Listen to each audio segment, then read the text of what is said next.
Okay, I think we'll begin because we have interesting things to hear. I'm Mark Sandberg. I'm the faculty director for the Nordic Center and professor emeritus in the Department of Scandinavian. And we had a rich set of discussions yesterday. That was really fun, and I'm looking forward to more today. The schedule today will include 3 sessions, including 1 coffee break and a lunch. I want to make clear that the food is part of the message, so stick around, enjoy it. We have curated it, so there's been some thought put into that. That will be served back in the back room as yesterday, and people are free to move outside for that. So the presentations will include a panel discussion focusing on contemporary California initiatives to expand access to healthy food. There will be a session with 3 chefs describing efforts to bring indigenous foods in California and Sweden into a dining context. And finally, an analysis of the historical development of Scandinavian flavor networks using AI and a large language model approach. So our catering will be provided by the San Francisco Cafe Canteen for the first coffee break, and the lunch, as I said yesterday, will be provided by Stockholm, the Petaluma restaurant run by Robert Sindel, who spoke to us yesterday. I remind everybody that Chu Hall and this event location aspires to a zero waste policy, so we encourage you to be diligent in sorting your compostables and recyclables that you use today. Today we'll be focusing and shining a spotlight on food justice issues, and we'll be thinking about land, food, and place. To that end, it's essential to acknowledge the deeper indigenous history of the place in which we are meeting. UC Berkeley sits on the territory of Huichin, the original landscape of the Chichenyo-speaking Ohlone people, the successors of the sovereign Verona Band of Alameda County. The Berkeley community has and continues to benefit from the use and occupation of this unceded land. We not only recognize that the Muwekma Ohlone people are alive and flourishing members of the Bay Area communities today, but we have invited 2 members of that tribe to talk to us in the second presentation. And we will be thinking a lot about this contemporary relation to the land and the food that it produces and its deep history. So let me now turn to introducing the panelists in our first session. And we can start with this, the observation that place is political, not just ecological, or rather the idea of ecological place does not exclude the social and the political. Food systems can refer both to natural and man-made systems, and it increasingly has become clear in an age of human-driven climate change how intertwined those are. So these basic principles will guide the discussion in this opening panel as we reflect on new directions in California food. I might start off by noting briefly the ways in which a dual crisis is putting pressure on our usual assumptions about the abundance of California food. On the one hand, the crisis of affordability and access caused by increasing economic inequality and the precarity of a frayed social safety net has foregrounded the uneven access to healthy food in our state. This is playing out in the headlines even as we speak right now. The freezing of the U.S. food stamp program has put local food banks on an emergency footing, even as immigration raids have upended agricultural harvests. On the other hand, the changing climate has created a second challenge to complacent thinking about the reliable abundance of California agriculture, as wildfires, a heating world, and shifting precipitation patterns threaten to undermine the basis of the California food system. At some point, for example, Napa Valley's climate will be less suitable for growing grapes if we stay on this same trajectory. Clearly, we need new ideas, new politics, and new science if we are to meet these dual challenges of increasing access to healthy food. So our guests in this first session include two people deeply engaged in thinking about these issues, Jocelyn Jackson and Laura Jenkins. The discussion will be moderated by Amanda Fong. Let me introduce each of them before turning the time over to them. Jocelyn Jackson is an award-winning chef, artist, teacher, and activist. Raised in Kansas by a Tuskegee Airman and Wichita's first Black woman mayoral candidate. Thanks for that detail, Jocelyn. She studied art and law on her way to food justice. After serving as a natural resource volunteer in Mali, she earned an MS in environmental education. Now based in the Bay Area, she is the chef in residence at the Museum of the African Diaspora, a Smithsonian-affiliated contemporary art museum in San Francisco. She is also the co-founder of the People's Kitchen Collective. A celebrated artist and chef, she has received numerous grants and awards, including from Creative Capital and the Mellon Foundation, and has published work on food and justice. Laura Jenkins is the co-founder of Spring Food System, a venture builder based in Marin and Davis, California, dedicated to advancing human and planetary health. By leveraging breakthrough science and interdisciplinary collaboration, Spring Food System harnesses the power of food, nutrition, and microbes to drive regenerative food systems, metabolic health, and biodiversity restoration. So, Amanda Fong is a Master of Developmental Practice, or is in the Master of Developmental Practice program at the Goldman School of Public Policy here at UC Berkeley. She is studying food systems as the focus of her degree and has spent the last 5 years working in food systems in various capacities and settings. She has written for Food Tank, attended food systems summer schools at ETH Zurich and the University of Padua. She's apprenticed at Alemany Farm, worked on the UC Gill Tract Community Farm, right down by where I live, conducted research for FSA and CAFF with UCANR. I have no idea what those mean, and interned at the Future Food Institute in Bologna. She has a permaculture design certificate and currently serves as co-chair of the Food Institute Graduate Council here at Berkeley. So we have a great lineup for this discussion. We will bring some chairs out. I assume you have lapel mics to work with? No? Okay. Why don't you come on up to the podium in turn then, and then we'll set things up. Yes, Natalie? Oh, that's right. We're going to watch a short video before we get set up, and we'll turn it over to the tech right now. So.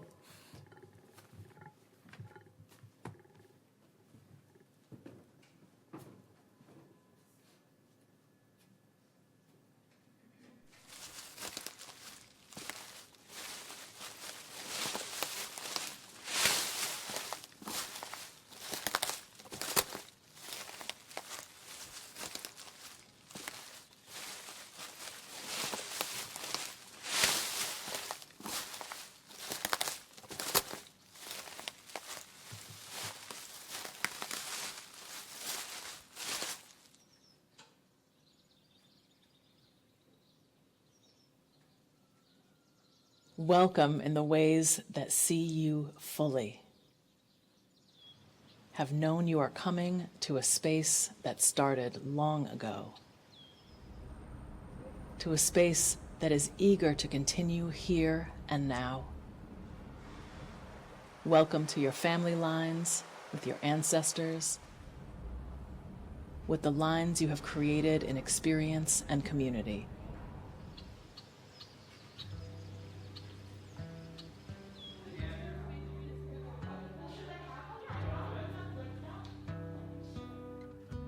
We're talking about world building, we're talking about like pedagogy shift. Breaking down the dissonance that we live with is a whole process. And so trying to develop a radical hospitality lens, that's the goal of life, is to figure out how to be hospitable in a way that doesn't exclude anyone. We are so glad you are here. Glad your body is here. your mind and spirit too, that you have accepted this invitation. Agreed to learning deeper names through stories of others, to listen and serve while sustaining yourself, that you may help each of us hear ourselves, that you may learn a new meaning of your own, to wonder about the nature of needs and fulfillment, to see in new colors. It's not one issue or one thing or one person. Food for us is a lens to understand the world. Each of our needs seeks space and place and time, finds homes often or sometimes or never. Met or unmet, these stretch into us, into our own, creating shelters for our beings, becoming care or not, filling our containers, the ones with cracks and glue from repeated breakage and healing again. People's Kitchen Collective has a lane and it's community meals. This project is different in that, yes, we will have a culminating community meal, but only after we have learned and walked and embraced all this information that is part of our source material, the Parable series. How do we help you continue to hold yourself when you haven't had capacity to give space to your need or take space from the needs of others? When you plain just don't know how or don't have time, how can we hold you the way your grandmother holds your hand too tight during a prayer before a meal? A holding of protection, of keeping you safe and close. When was the last time someone asked, how did the answer feel? If you walk through California, you encounter and intersect with every issue. It's really remarkable. How can we help you hold others? A mirror with no fear of its reflection.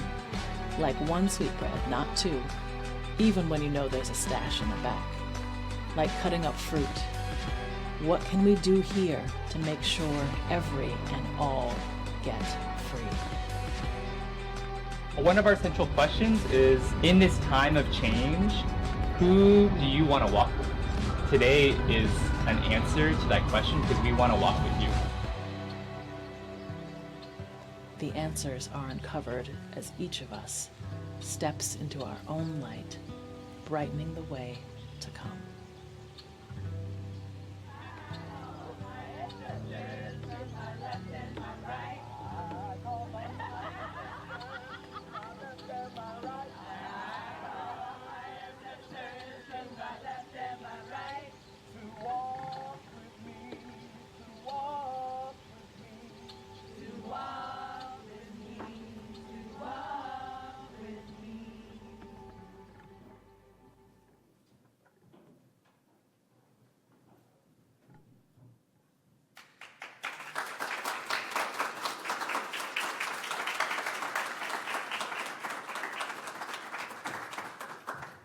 Thank you so much for taking the time to see that trailer with us. I appreciate it.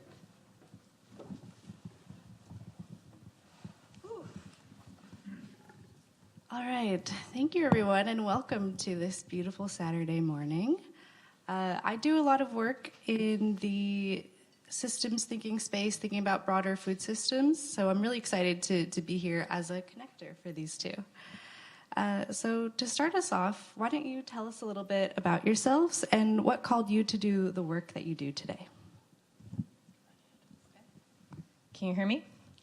My name's Laura Jenkins. I'm the founder of Spring Food System.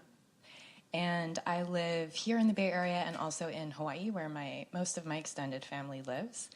And I do the work that I do because I care very deeply about food and our connection to nature, health, and culture.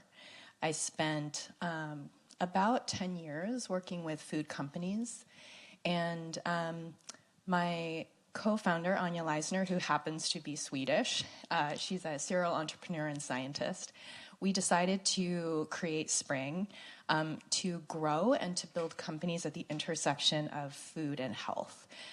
So, for example, our first company connects a beneficial mycobacteria in healthy soil to human health in a whole foods product. So we often find ourselves working at this intersection of interdisciplinary groups, so connecting translational gastronomy with science and business. And we really should take the word venture out of what we do, because there's no venture involved. Actually, there's very little technology involved. It's science and culinary, and bringing those together through innovative kind of living systems models.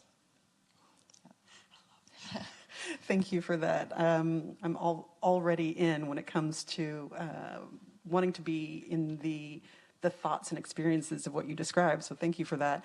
My name is Jocelyn Jackson. I'm going to sort of go way back. There's a bit of description of where I come from in my bio that was shared. But I also want to share that I was a 4-H kid. I grew, right? I did market lambs. And that was that moment of like, oh, wait, we're nature. Like, all of us are nature. And having that really sort of heartbreaking and also eye-opening moment of the circle of life was a real starting point of a craving in me to find out what I needed to learn in order to resoundingly live in that place of connection to nature and one another. And I started with fine arts. I went on to, law school right after. Took myself to the continent on the government's dime because I needed that piece of the puzzle. And I also, ended up in this environmental education experience as far as my education is concerned. But as you know, I didn't do any of those things ultimately. Right now, I'm sitting on this stage as someone who did all of those things, came to California, and had finally the community that was able to reflect back to me. The golden thread of this is food. The through line of this experience that you've been trying to patchwork together, because I'm also a quilter, is that we need to be incredibly multidisciplinary in our approach to this real essential that is food, foodways, and our relationship with nature through that, our relationship with one another through that. That'll be my answer today to that question, and grateful for it. Thank you. Yeah, thank you both. I loved how you both really are thinking about interdisciplinarity right now. So I wanted to ask, you both have a lot of experience working across different sectors, different stakeholders, whether that's governments or community-based organizations, corporations, farmers, chefs, advocates. So what is the need for having this cross-sector collaboration, and what does effective communication across these sectors look like in this work? I'm going to start backwards maybe, because I think what you said in that second part, how do you communicate across sectors, is probably one of the most important parts of this entire conversation. One of the things that I have found is that it feels right on time for us to be sort of casting off or shrugging off this idea that, even on this campus, you have a department. This is your building. This is how you learn what you learn. And, speaking with you earlier, it's like, yeah, that's my building, but I'm hardly ever there. I'm over in this building, I'm over in this building. Because we've woken up to this idea, this reality that we can't silo information and have it still be effective. There has to be a wide opening between disciplines, but it can't happen without communicating about how it happens. And so that's the continued challenge and invitation for me. Every time we're going into partnership in a different direction, it's creating the baseline of principles and for us also of values, so that when we are having shared lived experience of our intersection of food, there's a place where we can reside in a place, the place that we reside in and learn from is established in something that's really strong and foundational. I'm going to put one specific to it before passing it to you, Laura. There is something powerful about identifying our, it's beyond inspirations, but our legacies. Every department on this campus, every discipline in the world has a lineage.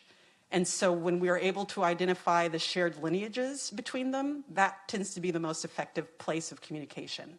It's like, oh, this is where we started. This was our providence. Now we know how we can walk forward together with that shared knowledge. And yes, there's going to be some language stuff. Yes, there's going to be some confusion. But there's something solid to rely on in that process. Yeah, I couldn't agree more. In my experience, I see that every sector has their own language of value. And the importance of bridge builders is, rather than trying to force some unified narrative, is actually looking at the translation layer that you just mentioned and making that really explicit.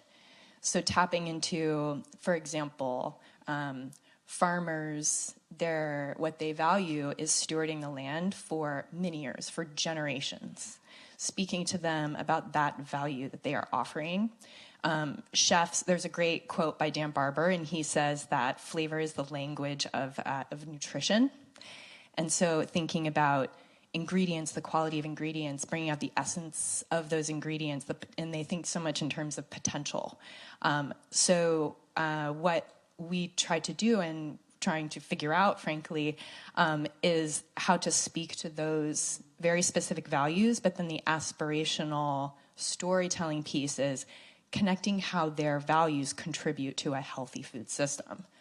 So it's difficult to do. I think that's why the storytellers are so important. And it's hard, but I think we need like the most creative minds right now working on this. And so that's the way that we think about it. It's very difficult work to do, but that's our framing. Thank you, Laura. While we're on the topic of language, we've seen a lot of shifts in how we speak about food systems over the last recent years. And so a lot of terms like food security, food sovereignty, food apartheid, and regenerative have evolved to reflect our shifting understanding of power in the food system. So how can we continue to refine language and make sure that it's understood and shared across these sectors to keep us accountable, but also drive more effective action? Yeah, I like the word accountable. We need both narratives around accountability and the aspirational narrative side by side. And regenerative is a really good example of how sometimes the language can end up creating a gap it intended to close. And so there's so much, it's such a fraught word. People are trying to define what it is, very difficult to define, but then it becomes co-opted in ways. So, we need to ask a lot of questions around who gets to define that word, for example. One thing that's been helpful for us as we try to navigate this is the language around living systems. So when we're speaking to people about what is life-centered, and then connect with them around what is their definition of life-centered or regenerative, that's been really helpful for us. I want you to say more, but I will. Maybe you can after I share what I share, because I really want to play on that, what you just said, which is there's something incredibly powerful if we do have a sort of moment of going back a little and seeing a little bit bigger perspective of, sort of purpose. And for me, one of the ways that I make things simple that are really, really challenging is to put it in terms of, does it tend toward life or does it tend toward death? And my decision making gets clearer when I can just sort of like focus in on that clarity. What we've seen is language that can get us trending toward life. And I feel like every evolution that you just shared is serving that purpose.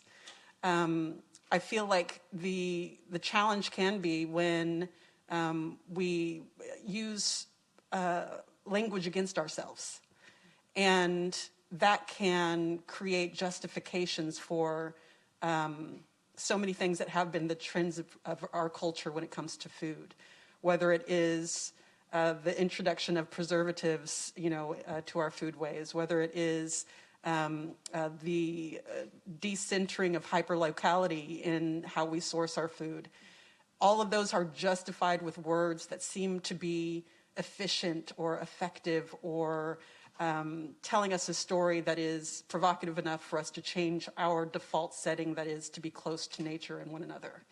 And so I really like that there can be an opportunity for us as we're discussing what needs to be the next iteration of how we communicate and tell the story of food and our relationship to it, that we have in focus, not only an intention, but definitely the capacity for a word motivating a choice. And that's especially true with this shift from, one of the things we talked about on our conversation was there's real power in food sovereignty. In our film that you just saw the visual poem for, there's a moment when attorney Janaki Anaga, who works with California farmers, shares that distinction between food security and food sovereignty, and the fact that food security is something you can get in prison. So we're missing something. That's tending toward death and not life when we stay at that point. When we get to the point of identifying food sovereignty, we get to a place of, oh, wait, this is an empowerment around how people find, source, identify, makes culturally significant their food. And that's a place where we can light up what's possible. And then we have to match that to policy, to administration, of course, and to lived experience. But it's really profound when we get that kind of clarity together. We also heard the term radical hospitality in the video. Can you share a little bit more about that? Does anybody have an instinct for what radical hospitality means? Just hearing it maybe for the first time today? I know we're not really in the interchange moment yet, maybe well, but yeah. I heard a Lutheran pastor using the word a lot here from the Lutheran campus church. Yes, and actually Quakers as well. The Friends community use it quite a bit.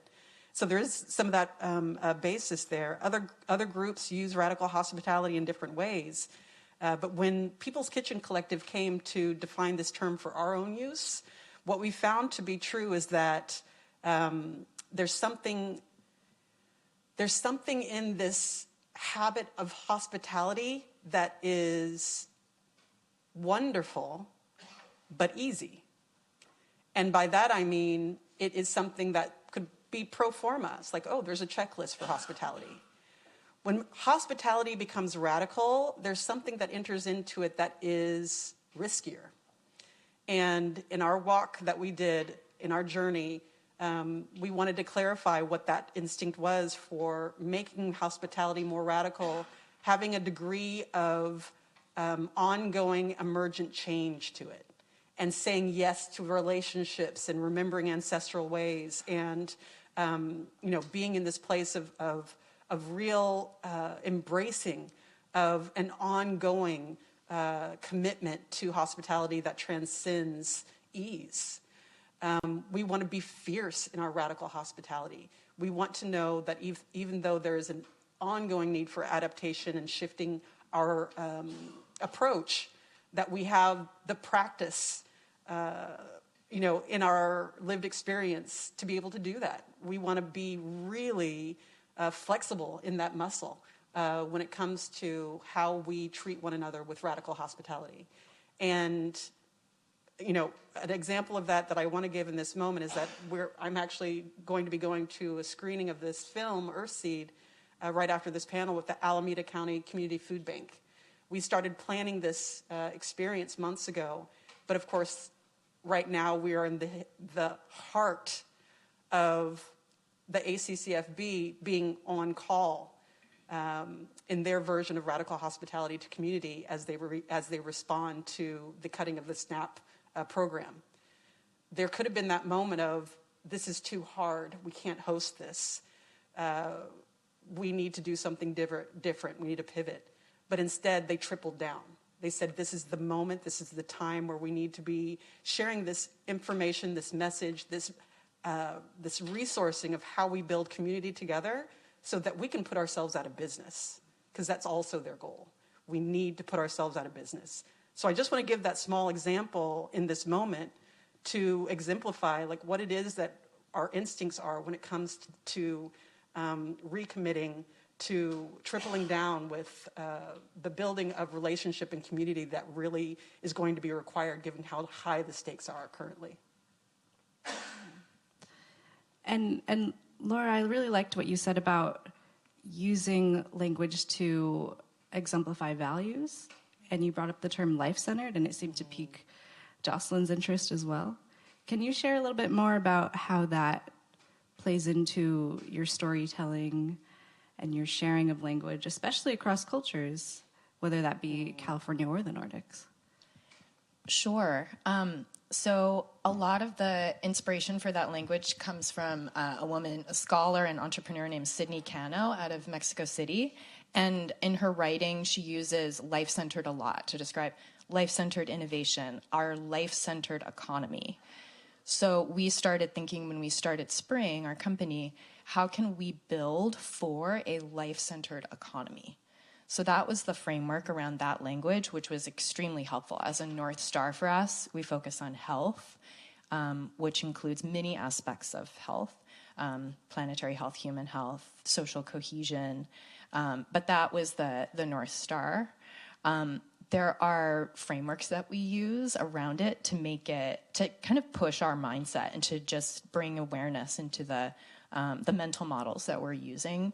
And one of them is to think about if the goal is health and life-centeredness, how do we move beyond trade-offs? So we typically think of economic impact or value or wealth creation and planetary health and human health as separate entities and a series of trade-offs that we need to make. And so we started thinking about how health could actually be the source of wealth to create more of a positive flywheel so that the health of the system is actually fueling that the wealth creation for a business. And could we create businesses with that model that could be really powerful? So we infused that thinking into everything, the vision for the company, the actual, the products that we're creating, the business model behind it. And in terms of the storytelling, we definitely are not perfect. We're playing with that all the time and experimenting.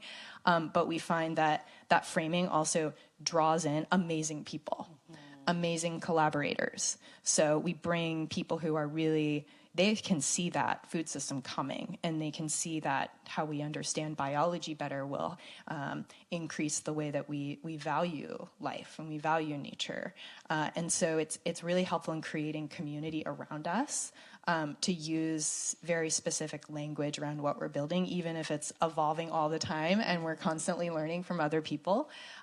So that's how we think about it. So it's living and evolving language. And what does that bring up for you, Jocelyn, when you think of trade-offs? Oof. I thank you for the context of that language for life-centered. I haven't heard of that individual before, so I get to go do my rabbit hole.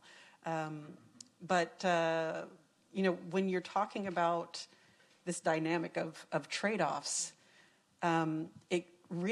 it makes me go to a place of like where was the original, maybe not original, but where was more of an original approach that we had to consider our relationship to specifically health and food, and this idea of how we interrupted some of those original instincts and how we can reclaim them. Because, I love science, don't get me wrong, but we're sort of a weird culture that says, oh my gosh, we need to do a moonshot for the cure for cancer. As opposed to, oh, wait a second, we've already identified the carcinogens and the causes of cancer in the ways that we've changed our production of things. So how about we remove those and prevent cancer? And the fact that as a society, we can't make that collective decision, we can't create that collective momentum around what is already known and in existence, and go down a path that it's incredible, but it's also missing the point. So I wonder how we can create that not only the collective knowing, but also the collective action to really move us into a space of remembering, what we're made of. Because I feel like that's one of the essentials. It's like, oh, we do know. And I think that part of the story, and I think that you're telling that part of the story so well, is going to be such an amazing part of how we envision the future together. It's like, oh, we already have what we need. It's not a surprise. We don't have to search far. We are very well prepared to meet this moment if we can get the same story in our minds and hearts. Love that. Yeah, I think you just said that perfectly. And it's, connecting to community and nature. Mm-hmm. Yeah. Mm-hmm.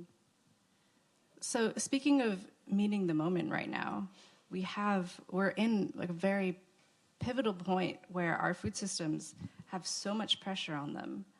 And we have people that are wanting connection to nature, wanting to feel this care. So what does work look like in your respective areas into meeting the moment and responding and acting to what's happening right now? I know, Laura, you've spoken about this interdisciplinarity, wanting to value chefs more and what they bring to the table, their social capital, their intelligence and creativity. And Jocelyn, you work a lot with communities and art and storytelling. So what does this look like now for you? Sure. So I'll talk about our work with chefs a little bit because it's a little strange, the way that we think about it and some of the things that we're trying. So we think of chefs as incredible storytellers and visionaries. We bring them together with food scientists, and because they're so close to consumers every day in their restaurants and farmers, and they're so, the way that they think about food as craft and as community, and they and of course the sourcing element. They just have this incredible perspective and vision around food, and we find it incredibly inspiring to work with them. And the social capital that they have is, I feel, just so undervalued. There's so much that we can do with chefs who are so connected to every single aspect of our food system. And so we work with them at a very, very early stage and think about, we have this concept. Could we, what do you think about this? Could we make it delicious? This is how it contributes to health. What do you think about how we could transform it in interesting ways that inspire people, that spark joy and health together? And so they're amazing co-creators with us. But, on the narrative and storytelling piece, they're quite powerful. And I think we could do more with them in both the storytelling piece and how, food is a language. It is storytelling, what they're doing in their restaurants every day and in your community every day. So I think a tighter dialogue with chefs is really, really important. So we're hoping that the mistakes that we make and the successes that we have, we can share out so that other people can learn from what we're doing on the kind of company building side. And we'd love to see that happen more. So one example. I like that. There's some mutuality in that relationship that you talk about that feels so important. And the way that I can answer that question, I think, again, today, every day, I feel like the answer changes. But there are a few examples of how People's Kitchen Collective has decided to expand itself. I need to start by saying that People's Kitchen Collective started in 2007 on a college campus when the founder, Saqib Kaval, who is now a restaurateur, does Masali Maiz in Mexico City with his partner, he had that moment of, wow, I'm in a predominantly white institution. Where are my people at? Where are my flavors at? Where's my political education at? And he made it. He created it. And that was the start of People's Kitchen and that mission of wherever we are, how can we find each other? How can we create a braver space of making food the heart of the narrative when it comes to creating calls to action in community? And that as a premise can go anywhere, and so it has. We've had, I think, probably 6 different iterations of People's Kitchen and People's Kitchen Collective. It was collectivized in 2016 when Sita Kuratomi Bomek and myself joined in leadership. And we're very proud of ourselves that we don't have a form that can't change. We don't have an attachment to a brick and mortar that's like, no, you have to do this in order to get that. And that flexibility has meant that we could do something in the middle of the pandemic where we said, oh, wait, let's go ahead and take a group of people on a 3.5-month journey through 5 different bioregions, or 5 different regions of California. Who does that? It's just like, how did that decision happen? And it stemmed from the stakes being so high. It stemmed from, we're being resourced as a social practice art project from, those folks that you're seeing, Mellon and Headlands and Creative Capital and Rain and Ruth Arts. Like, these folks are responding to the work that we're doing in a mode that is different from food justice, which is another way that we've been acknowledged in our work, in a way that can create that opportunity for storytelling where we are almost avatars to resource the wider public about these issues that we address in Earthseed of how are we going to collectively survive together? Who do we want to walk with? What are our shared principles in that practice? And, let's get to work.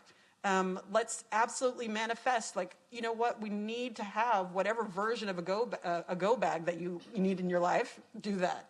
Whatever version of a field guide that supports your knowledge, the production of the skills that you need to be in the world right now, you can make that. And sharing that out with this film has been remarkable across the country, always meeting an audience that is responsive to that call to action. This isn't a static film. It's now let's take this step, and this step as a result of engaging with this film. And the same goes for Life is Living Festival that we just took over the executive production of. We have been cooking the free breakfast in the tradition of the Black Panther Party at Life is Living every year since 2011 or 12. And that's been a profound and absolutely wonderful experience. It's one of the favorite things we do each year. That historical relevance, especially in Little Bobby Hutton Park in West Oakland, the spirit of that being moved through generations and not just stalling because the Black Panther Party was, as many of you know, disassembled based on governmental intervention and actions. And so it's really been a powerful thing to have that as our practice and as our sharing with community and our way of being of service to the people. But there was a moment of risk that happened where Life is Living almost disappeared because the stewardship had to change. People's Kitchen Collective does not produce festivals. It's not something we do, but now we do. Because we were one of the groups that had a long-standing relationship and knew the power of this community and knew that if we lost that community right now, it would be deadly to that neighborhood as we are experiencing all the things that have resulted in all the things we know are going to be coming. So PKC shifted into that reality and have this beautiful responsibility of caretaking an 18-year-long community that has grown around these shared principles of health, of arts and hip hop, and all these values that can be such a generative part of how we do collective survival together in this moment. I'll say I feel like I'm going along a little bit. I just wanted to share that this year's menu for the free breakfast was one of the most powerful we've created. Our theme this year was Hella Solidarity, and this menu was reflective of that. It's like, how can we manifest that theme in food? And it was having dishes from Congo, from Sudan, from Palestine, from Haiti. The food on the plate was telling the story as much as we were. And it was giving us a felt sense that we can be absolutely in each other's business as we're dealing with the same experiences from local to global. Thank you, Jocelyn. That was very powerful. I really like the theme of community standing up for community and being there for each other. We do have a very wide variety of backgrounds in our audience. People work in academia, businesses, community-based organizations, most likely aspects of culinary and restaurants as well.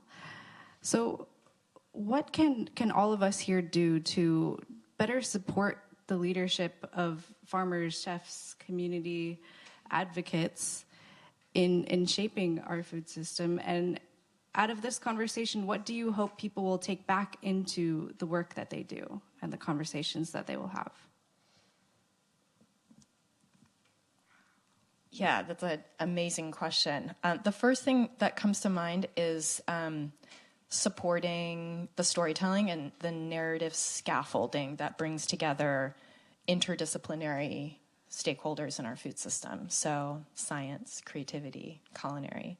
That's what the Nordic Food Center is doing today. And so I think academia has a huge role to play in doing that. And building community and supporting community is huge at the moment. Yeah.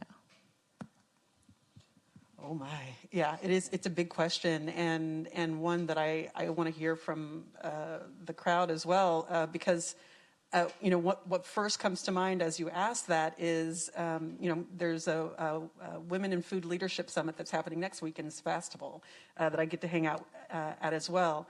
And one of the things that keeps coming up as far as what are the collective moves that we can make is everybody needs to find their farmer, like legit, like first thing on everybody's list as they're here and returning to community, to their homes, to their families.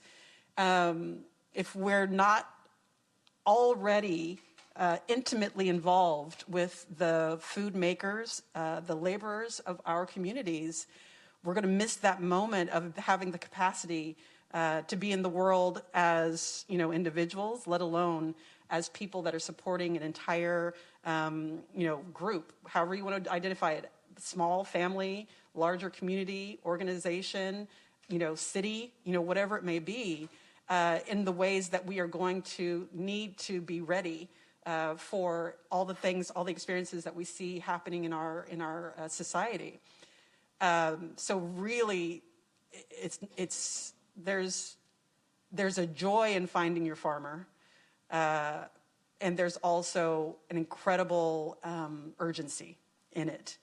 And the other thing that I'll say is that one of the things we really love doing and doing often is something called the creation of a care pod. Or has anybody heard of pod mapping?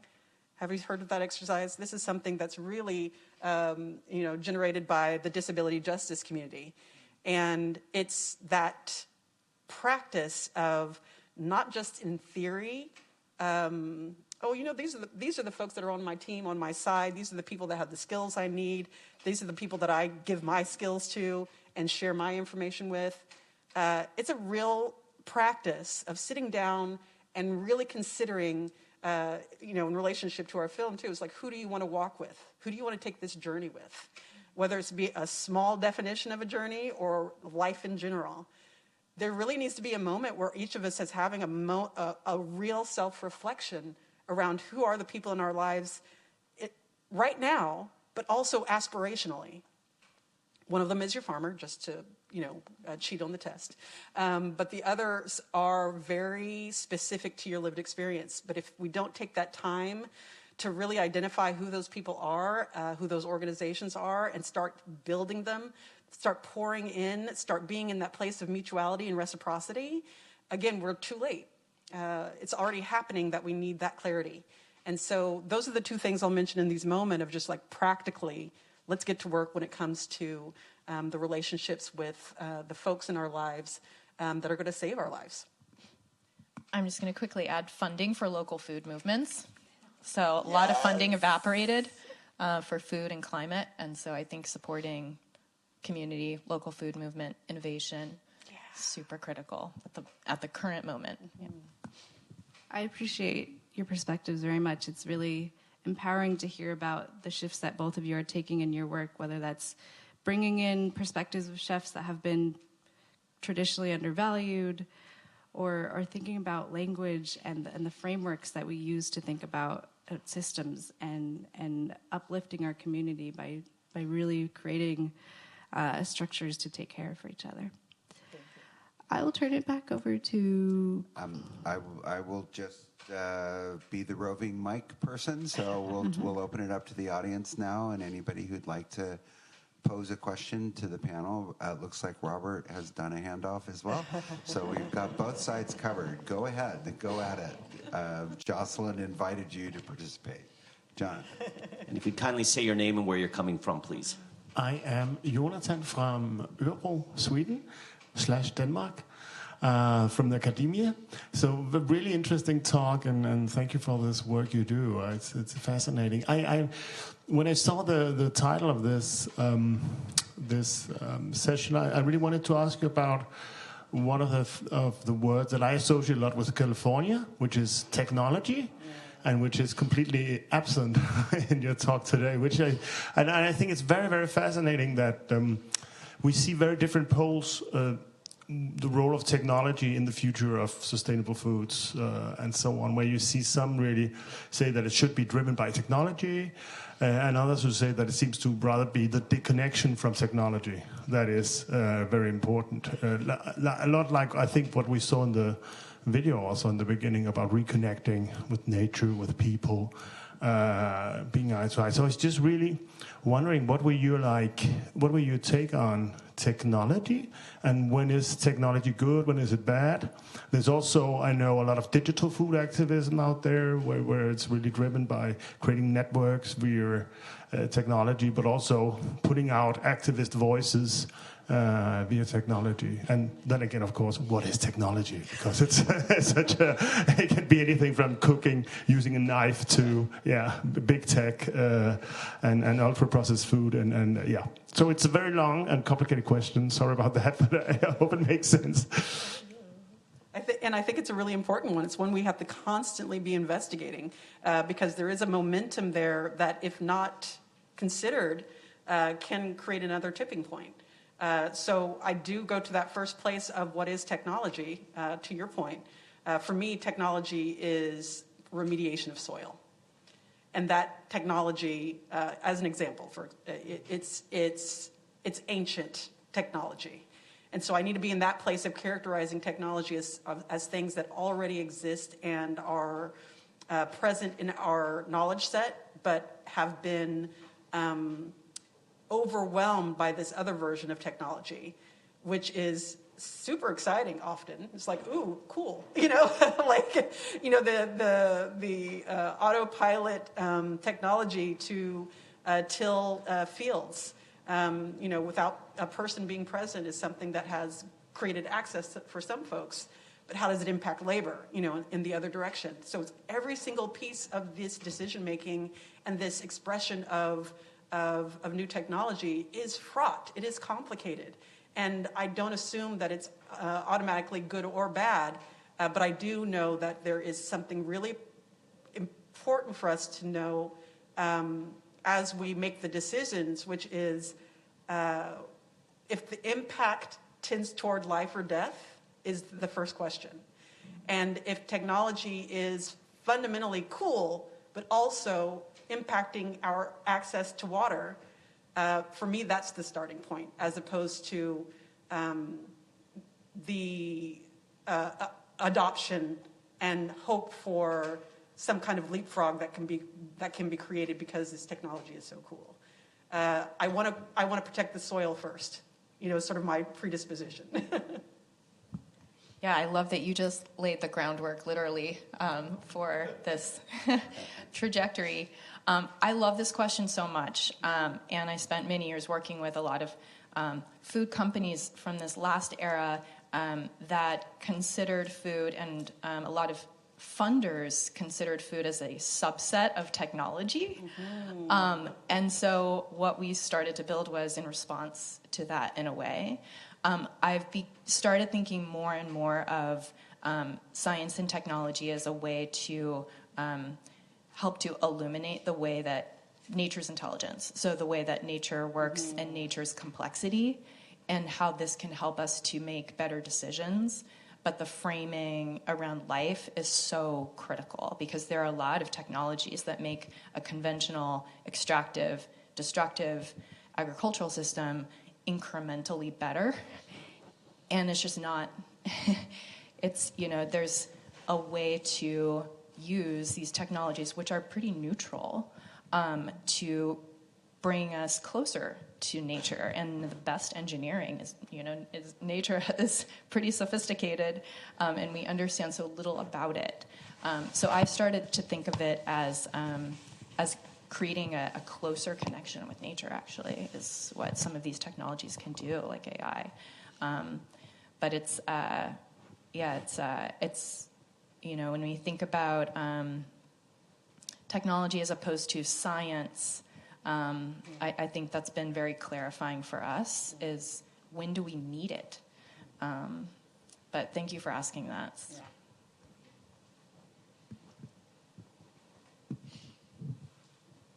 Hi, thank you both.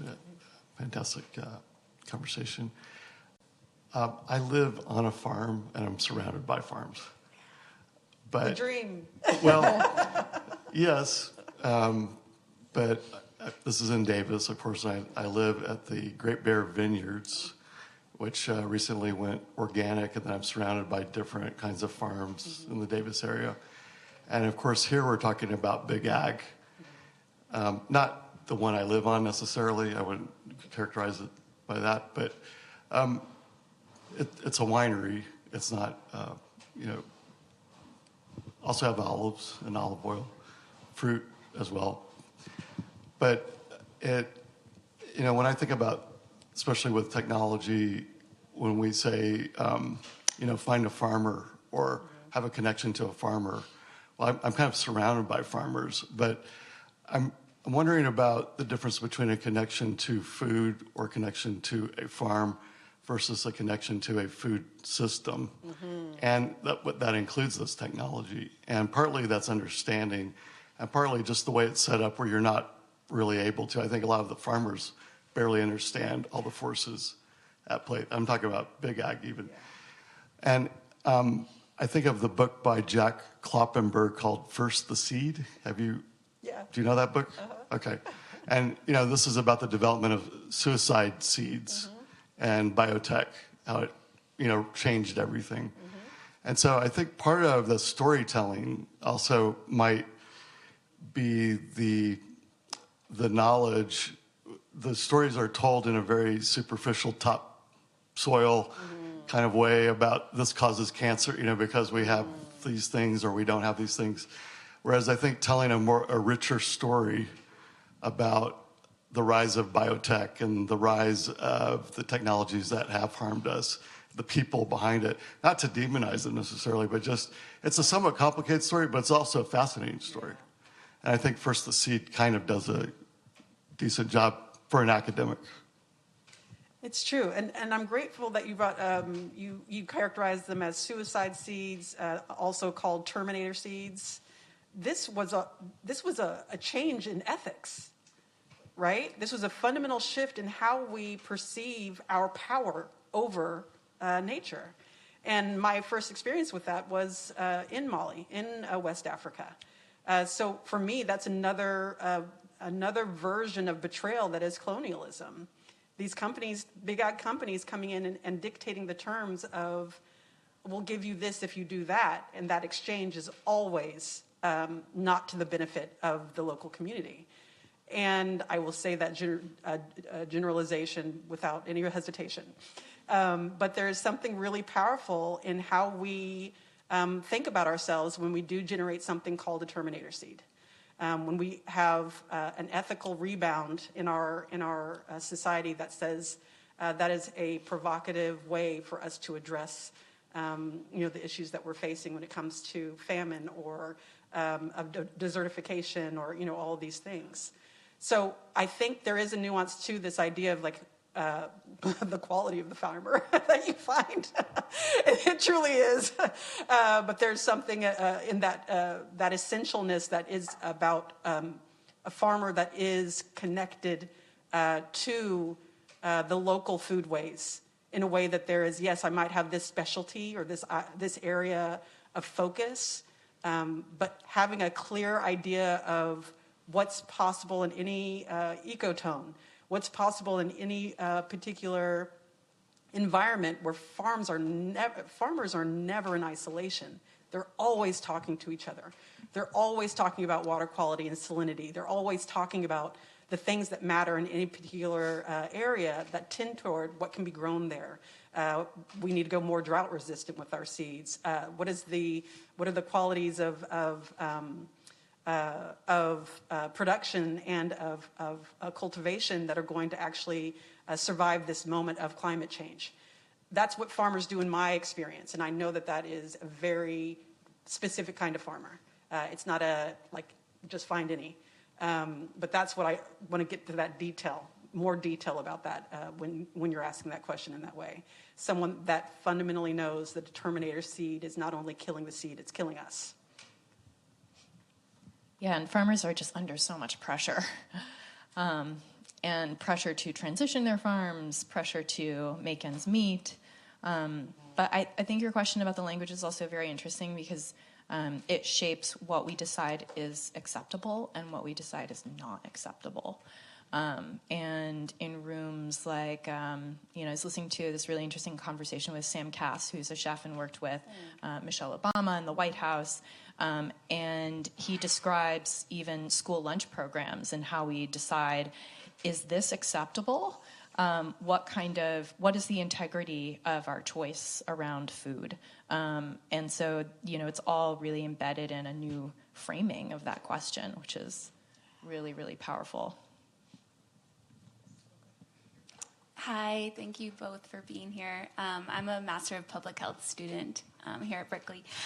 Sort of a perfect segue to my question. So I'm thinking a lot about how you have food sovereignty in a capitalist system. So this week I've been really deep in Marxist ecology and this idea of the metabolic rift. And so I get really overwhelmed by the larger system that we're in and how it's sort of functioning exactly as it was designed, right? You mentioned colonization. So I'm wondering, how do you build community and sort of relate on a hyper-local level while holding a vision for a larger food system within capitalism?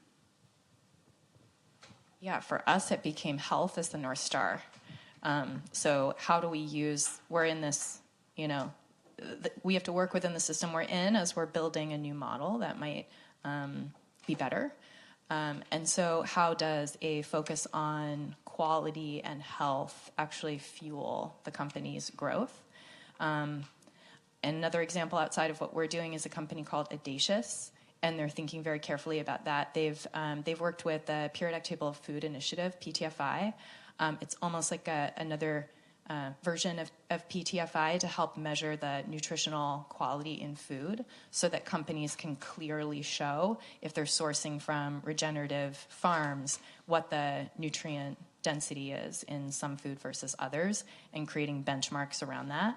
So it's a way to shift the way that the entire system starts thinking about value and quality versus yield. And so as a bright spot, I'm seeing more and more founders thinking that way. So the basic premise around the company is kind of built within how do we take this downward spiral and create an upward spiral using the system that we're operating in and some of those principles, but how do we change the goal of the system? So really good question. I like that. Changing the goal of the system is such a profound thing.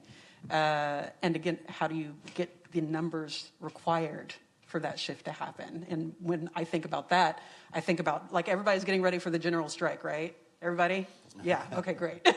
This is a really huge thing of the general strike is a very direct response to the presence of capitalism in our society and its impacts on people and the planet. There is only a single digit, not multiple digit, single digit percentage of people in the country that are required for a general strike to be effective. It seems small, but it's been really, really hard going to shift people's mentality into that place of, in order for us to fundamentally get impact on this system that is tending toward death, which is what I will call capitalism, we need to reclaim the commons together. And that's going to be hard, which is the radical hospitality part. How do we motivate ourselves and prepare ourselves for this shift that can foundationally impact the way that we are in relationship to one another in the world? And that reclamation of the commons as opposed to a capitalistic approach is going to be essential for us to meet the moment of, again, climate change and the social trends we're experiencing, governmental trends they're experiencing. It's one of the base technologies. The commons is one of the base technologies for that to happen. And so that's the conversation all of you are leaving with the room with as well, right? Everybody's going to get everybody on board. That's my little request. So thank you for that question. I think we will move to the coffee break, and if you have extra burning questions, they will be available to talk to, and we'll move back to the back of the room. Please join me in thanking our panelists and Amanda for moderating.